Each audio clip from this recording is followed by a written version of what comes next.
तो अज़हर सिद्दीक़ साहब, ये चूँकि एक बार पहले आप लोगों ने जलसे की अनाउंसमेंट की, वो उसको आप लोगों ने वापस लिया, फिर दोबारा हमने देखा बहुत तैयारियां थी, बिल्कुल लास्ट मोमेंट पे जिस दिन जलसा है चंद घंटों पहले आप लोगों ने उसको भी कैंसिल कर दिया। फिर कुछ अंदरूनी इख्तलाफात की भी खबरें सामने आई हैं। तो ये बग़ैर तैयारी के आप लोग ऐलान कर देते हैं किसी भी जलसे का, किसी भी एहतजाज का, और फिर उसको वापस लेना पड़ता है। बहुत शुक्रिया। मैं वैसे रज़ा हारून साहब का बड़ा रिगार्ड करता हूँ, लेकिन क्या रज़ा हारून साहब को पता नहीं है कि इस वक्त पाकिस्तान के हालात क्या है? इस वक्त हम 2.5 साल से पाकिस्तान तहरीक इंसाफ के साथ जो वर्कर्स के साथ हो रहा है, तारीख में ऐसा नहीं हुआ। एमक्यूएम के साथ हुआ बिल्कुल, लेकिन एमक्यूएम सीख नहीं सकी शायद। और अब उन्होंने क्या, उनके साथ भी हो गया। बाकी रोकना तो है ना किसी तरह से इसको। और अब दूसरी बात की तरफ आते हैं। 127 दफा एनओसी कैंसिल हुए हैं पूरे पाकिस्तान के अंदर, जलसों की इजाजत ली। और अब जुल्म क्या करते हैं, यहाँ होता क्या, ये रिकॉर्ड पे और मैंने जो पिटीशनें फाइल की हुई हैं, ये जैसे ही सबसे पहला काम 144 का निफाज करते हैं। 144 के निफाज के फौरन बाद अगर कोई जलसा के लिए बाहर निकला तो उसको जेलों में ले जाते हैं। दूसरा क्या करते हैं, डिटेंशन ऑर्डर है। 2022 में 10,000 के करीब है, और अभी 2023-24 के अंदर 4,770 जो लाहौर हाईकोर्ट के अंदर, सिर्फ लाहौर हाईकोर्ट की बात बता रहा हूँ, वो सामने रखे। पिछली दफा भी आपको पता है इस्लामाबाद का जलसे की इजाजत मिल गई और उसके बाद कमिश्नर ने मनसूख कर दिया। वो चैलेंज हुआ, फिर आगे आए, फिर इजाजत ली, फिर वो मनसूख हो गया। मैं 22 तारीख वाले दिन लाहौर से, ऑर्गेनाइज का इशू नहीं है। किसने कहा कि जलसे जुलूस के लिए ऑर्गेनाइजेशन स्ट्रक्चर होना चाहिए? वहां तो लोग बाहर आने के लिए बैठे हुए। मैं गया था लाहौर से, 12 जगह तो कंटेनर थे। मोटरवे का क्या ताल्लुक था? बाहर तो लोग निकल आएंगे, लेकिन उन बाहर निकले हुए लोगों को तो कंट्रोल करना है ना, कि वो मॉब की सूरत ना इख्तियार करें, कोई अमन अमान की सूरत हाल ना मुतासिर हो, वो उसी को तो कंट्रोल करना है। नहीं, हम कोई पाकिस्तान मुस्लिम लीग नून, पीपल्स पार्टी या एमक्यूएम तो नहीं है कि जाकर वायलेंस करें। 9 मई का तो हमें एट्रीब्यूट किया है ना।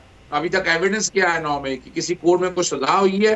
कोई नहीं है। बेलें हो रही है, सारे मामला को लटका कर जिन्होंने किया। अब तो जुडिशल कमीशन का मुतालबा करते हैं, आप करें। हमने धरना वगैरह जो भी दिया, हमने तो वायलेंस ऐसी कोई की नहीं। ये तो वायलेंस हमारे ऊपर एट्रीब्यूट की जा रही है। और पाकिस्तान तहरीक इंसाफ जब हुकूमत में थी तो लॉन्ग मार्च, धरने सारे करने दिए, रोके नहीं। लेकिन ये जमहूरी ये जो दिक्कत और तकलीफ है कि जमहूरी हुकूमतें है ना, चाहे पाकिस्तान मुस्लिम लीग नून है या पीपल्स पार्टी है, ये अगर मुझे बताएं ये किस बुनियाद पर एनओसी कहीं कहना नहीं चाहिए कि नहीं कोई चक्कर नहीं, आप आए, अगर करें, जब होगा तो फिर बातें करें ना। जलसा ही नहीं होने दे रहे, आज देना इजाजत एनओसी की। अब 8 सितंबर का यही फैसला किया है। ठीक, तो अज़हर साहब, ये ज़ाहिर आपके बहुत सारे लोग इस वक्त, आपकी लीडरशिप इस वक्त मुख्तलिफ जेलों में मौजूद है, तो वो मामला तो अदालत में है। अब उन्हें बाहर आना है, अंदर रहना है, वो तो अदालत फैसला देर या सवेर वो जब भी करती है। लेकिन ये जो इस वक्त एहतजाज वाला फेज़ हम आपका देख रहे हैं, जब जलसे जुलूस का ऐलान भी होता है, तो उसमें वो जो एक पब्लिक के साथ वाली एक फ़ील है, जो जमात इस्लामी के जिस तरह हमने बुनियादी मुतालबात देखे, बिजली सस्ती करो, टैक्सेस में कमी करो, महंगाई में कमी करो, ये वाली चीज़ कहीं पीछे चली गई है आपकी अपोजिशन में। और जो आप लोग के साथ इस वक्त बकौल आपके जो भी जुल्म या ज़्यादती हो रही है, वो वाला मुतालबा एक ज़्यादा इस वक्त सामने नज़र आता है हमें। लेकिन वो हमारा जो मेन इशू है वो एक इलेजिटिमेट गवर्नमेंट है, एक गैर कानूनी हुकूमत है। अगर हम इन एहतजाज मुजाहरे में आ जाएंगे फिर तो हमने इनको इकरार कर लिया, फिर तो हमने इनकी लेजिटिमेसी मान ली इनकी हमने, और हम इनसे आकर डिमांडें करें। इनसे क्या डिमांडें करनी है हमने?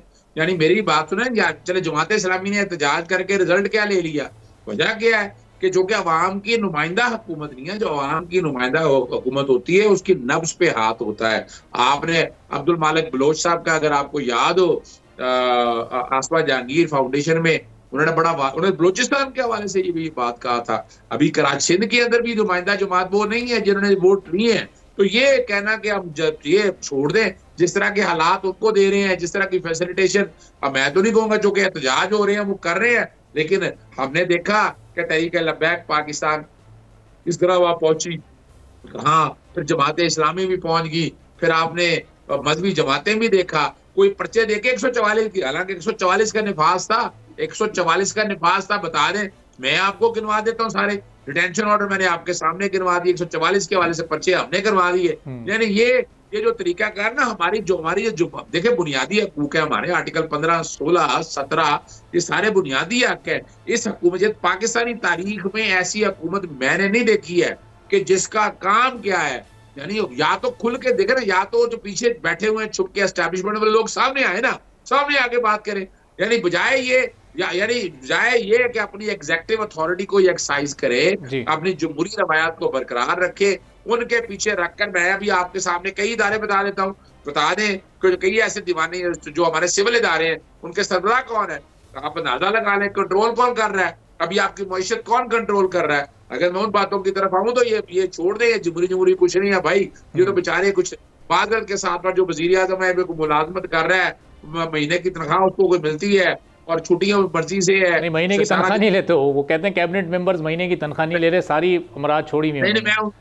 नहीं, मैं तनख्वाह बता रहा हूँ, वो तनख्वाह से मुराद कुछ और है। अच्छा। वो आप समझ जाइएगा बात को कि ये जितने भी हैं ये तो बेचारे ड्यूटी देने आए हुए हैं, अवाम की नब्ज पे हाथ है तो बता दें आपको ही। यानी इन्होंने बिजली का बिल का भी आपके सामने पंजाब में कहा, वो देखे क्या जरिए, वो जालसाजी के साथ बिजली का बिल दिया, लोगों को लाइनों में लगा दिया। खुदकुशियां जितनी हो रही है यहाँ पर, खुद सोचे ना, तो हमारे दौर के अंदर डॉलर की क्या स्टेबल था ना कि नहीं, 100 छोड़ के कहाँ गए और आज डॉलर कहाँ है सर? वो चले अब स्टेबल तो खैर वो नहीं था।